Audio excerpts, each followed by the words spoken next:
जग आणि खेळ ह्या दोघांमध्ये कधी काय घडेल हे कोण सांगू शकत नाही आहे। त्याच्यामुळे काही कारणास्तव जर चांगलं काम केलेलं आहे, जर त्यांना वाटलं पटलं म्हणून कदाचित त्यांची स्तुतीस्तुमने केली असतील, त्यात गैर आणि चुकीचं ते काय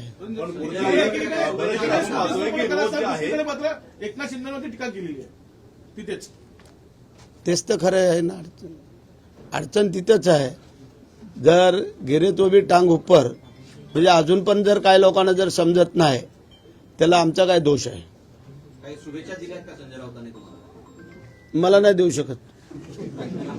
सर, पक्षफुटीनंतर शरद पवार आणि भुजबळ हे एकत्र येणारे एकाच मंचावर कसं पाहताय? तो आजचा तिथला कार्यक्रम आहे आणि कार्यक्रमाच्या अनुषंगाने असं आधीमध्ये कधी घडतं, ते घडलं म्हणजे सगळं जोडलं असं होत नाही। परंतु तो कार्यक्रमाला दोघं तिथं निमंत्रित आहेत आणि त्याच्यामुळे त्यांना जाणं गरजेचं असल्यामुळे ते जात आहेत। म्हणजे असं म्हणायचं का की कुठेतरी राजकारणात आणि तुम्ही म्हणालात की खेळामध्ये काहीतरी होत असतं, त्यामुळे जर काही घडू शकतं, कधीही काही घडू शकतं। हरणारा संघ पण विजय होतो आणि विजय होणारा संघ पण हरतो। तसं राजकारणामध्ये काल एकमेकाला शिव्या देणारे उद्या ते एकमेकाच्या गळ्यात गळा घालून पण पाहायला मिळतात। हे गेलं अनेक वर्षाचं आपलं उदाहरण आहे। हे काही वेगळं तुम्हाला तरी सांगायची आवश्यकता मला वाटत नाही। त्यांनी जर गळ्यात गळा घातला तर तुम्हाला आवडेल का? आम्हाला काय फरक पडणार आहे? प्रश्न असा आहे, हे बघा, काही अशा काही गोष्टी असतात, काही घटना असतात, आजच नाही सांगू शकत। तसे पहिले आम्ही दोघंच होतो, तिसरे नव्हते आमच्या बरोबर, ते पण नंतर आलेच ना, का थांबलेत? पण राष्ट्रवादीच्या मंत्र्यांनी जसं काल म्हटलेलं आहे की शरद पवारांनी आमच्यासोबत यावा, तुम्हाला वाटतं असं की उद्धव ठाकरेंनी सुद्धा आमच्यासोबत यावा आणि आमच्यासोबत त्यांनी चालवावं? आमचे नेते विचार करतील, जो शिंदे साहेब विचार करतील त्याला आमचा पूर्ण पाठिंबा असेल। गोगावले साहेब, तुमच्या दालनामध्ये उपमुख्यमंत्री एकनाथ शिंदेचा फोटो आहे, मुख्यमंत्री देवेंद्र फडणवीसांचा फोटो आहे, उपमुख्यमंत्री अजित पवारांचा फोटो मागवलाय तो नव्हता ना पहिला। काय पहिली युती आमची दोघांची झाली आणि नंतर तिसरी झाली, आता तो येतोय फोटो, तो पण लावला। विधानसभेमध्ये तू तर राशील किंवा मी तर राहील असे शब्द बोलले गेले होते फडणवीसांच्या विरुद्ध उद्धव ठाकरेंकडे, आणि आज मात्र त्यांचा सत्कार करतात। हे दोन्ही कसं बघतात? आता जर तुम्हाला सांगायचं झालं तर मी तुम्हाला मगाही सांगितलंय की एकमेकांना शिव्या देणारे पण दुसऱ्या दिवशी आपण गळ्यात गळा घालणारे पाहतोय। ह्याच्यापेक्षा अजून दुसरं काय बोलायला पाहिजे?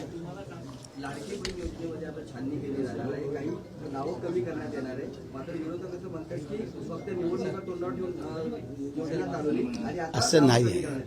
आमचं काय म्हणणं आहे, जी खरी वस्तुस्थिती पण तुम्ही लोकांनी सामोरं जायला पाहिजे की जर ज्या निकषामध्ये ज्या बसणाऱ्या आहेत त्यांना आम्ही नाही ना वगळणार, पण निकषाच्या जर बाहेर जात असतील, एखाद्याला समजा 5 लाख रुपयाचं, 7 लाख रुपयाचं, 10 लाख रुपयाचं इन्कम असेल तर त्यांना पण द्यायचं आणि 2.5 लाखाच्या आतमध्ये त्यांना पण द्यायचं, हे योग्य वाटत नाही। मग त्याच्यापेक्षा जे काय राहिलेले आहेत बिचाऱ्या, अजून बरेचशा महिला राहिलेल्या आहेत, मग त्यांना जर ते जर पोच झालं तर अतिउत्तम होईल। तुम्ही एसटी संदर्भातला घेतलेला निर्णय जो आहे त्याला मुख्यमंत्र्यांनी ब्रेक लावलेला आहे, कुठेतरी घोटाळा झाला असं संशय आहे, काय नेमकं वस्तुस्थिती यामध्ये?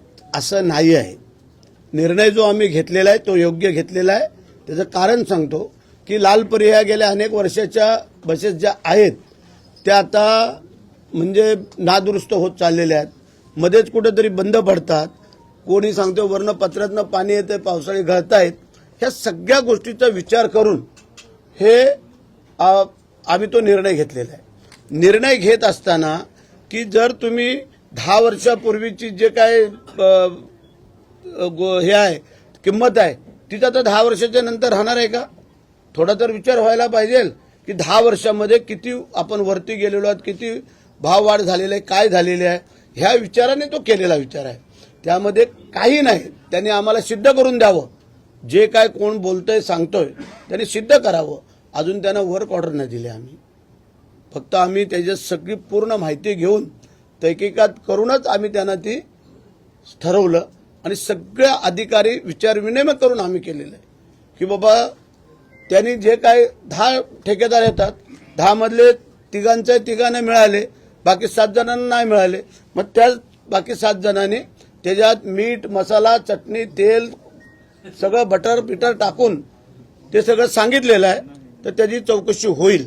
जर मुख्यमंत्र्यांनी ते मनावर घेतलं तर मुख्यमंत्री त्याची खरी चौकशी करून निर्णय करतो. स्थगिती द्यायला कुठेतरी घाई केली त्या सगळ्याचा विचार करणं अपेक्षित नाही, जर कुठलीही तक्रार आली किंवा काय त्याला स्थगिती दिला तर त्याची चौकशी केला तर स्थगिती दिली. चौकशी झाल्यानंतर ती स्थगिती उठून त्याला ऑर्डर करून देऊ आम्ही.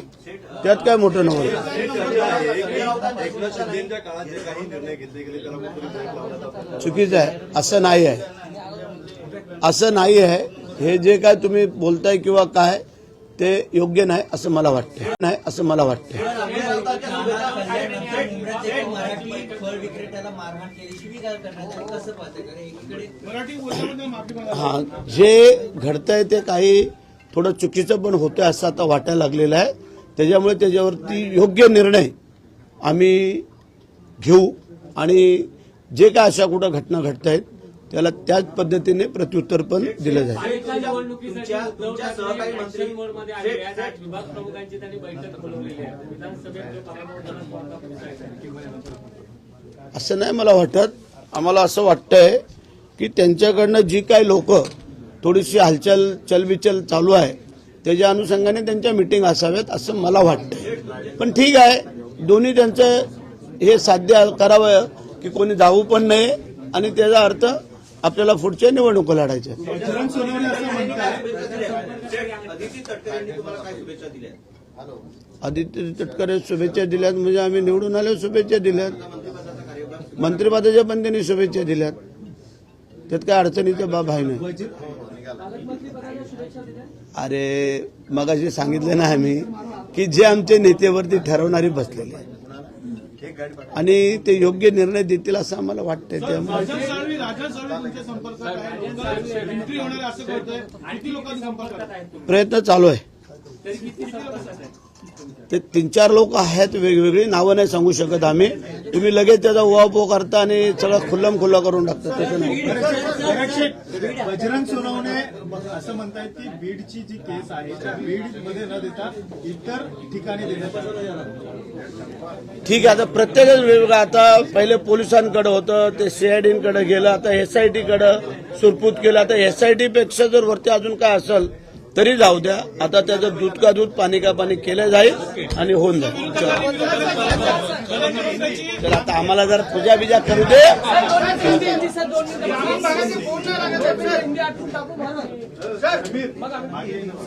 लवकर 2 मिनिटात, जास्त नको घेऊ. ते देवभाऊ वाट बघतोय आमची. सर, ग्रामीण भागातले आणि सिटीतले कुठल्याही डेपोतले फोन लागत नाही. कधीपासून पहिल्यापासूनच नाही, चुकीचं आहे. आम्हाला 3-3 वाजता फोन करतायत लोक. ऐका, मी काय बोलतोय, आता त्याला नवीन मंत्री दिलेले आहेत प्रताप सरनाईक आणि ते सगळं आता अपडेट घेत आहेत आणि त्याला योग्य तो न्याय दिला जाईल. चल हम लोग हे ऐका रे, शांती शांती जरा. आता मराठी झाले, जरा त्यांना हिंदीवाल्यांना जाऊ द्या, नाही तर त्यांचं परत ते बडबडतील लोक त्यांची. कुछ नहीं, हम लोग समाधानी है, अच्छे है. जो हमारे जो हमारे नसीब में था वो मिल गया है. एकनाथ शिंदे साहब ने जो ये पदभार हमको दिया है मैं उनका आभारी हूँ. और हमारे लाइफ का सब बड़ा क्षण है कि मंत्री पद मिलना. बोले तो अगले पीढ़ी में वो नाम चर्चे ले आ जाते हैं. अब हमारे कोई नहीं कोई मिनिस्टर थे या थे, तो इस कारण से ये होना जरूरी था, वो हो गया. हम लोग समाधानी हैं. रायगढ़ जिले का पालक मंत्री कौन होगा? किसके पास वो पालक मंत्री पद होगा? पालक मंत्री मैं बता दिया था, हमारे जो 3 नेते हैं वो 3 नेतेगण ये पालक मंत्री ठहरा देंगे.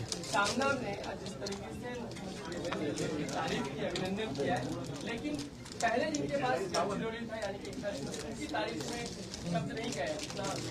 चलता है और भी आगे आगे देखो क्या क्या होता है. ये तो ये पहली तारीफ है और बहुत से तारीफें हो जाएंगी. कि अभी 5 साल उनको तारीफ ही करना है, तो बाकी उनके हाथ में बचा क्या है. अरे आता चल चल मुंब्रा में एक लड़के को माफी मांगने लगाया गया क्योंकि वो मराठी बोल रहा है। पहिला तर जाय ना पेढे आता थांब सर एक शेवटचा हे थांब त्याला कसे दाखवले का ए भटजी बुवा कुठे गेले हा, इथे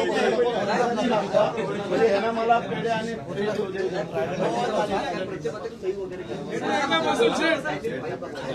तू जाणं तिथे पेढे वाटून सोबत का ना ते आणि ते हे कुठे आहे ते नाश्ते जा नाश्ता एकाने घे आणि पेढे एकाने घे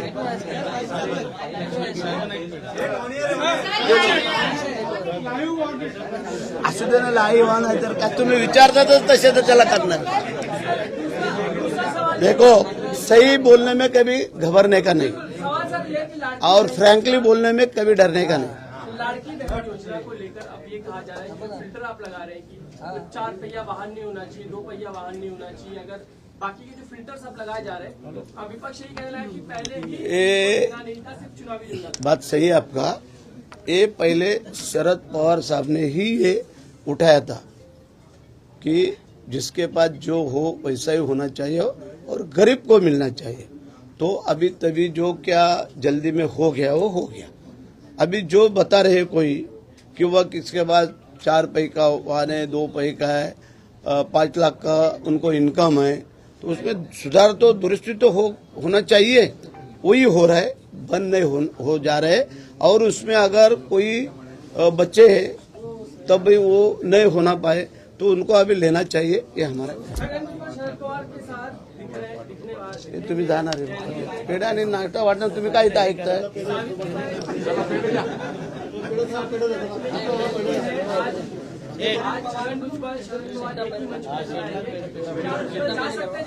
जुने आदमी है एक काम के लिए आगे मेरी धर्मपत्नी है थोड़ा वो पेड़ा भरा रहे जरा देखना सबको बताना हाँ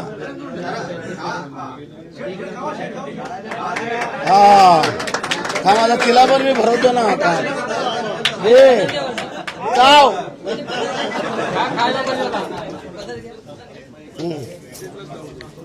बरं आता सगळ्यांनी नाश्ता करा पेढा घ्या आणि मग पुढचं करू काय असेल ते. नाश्ता द्या आणि पेढे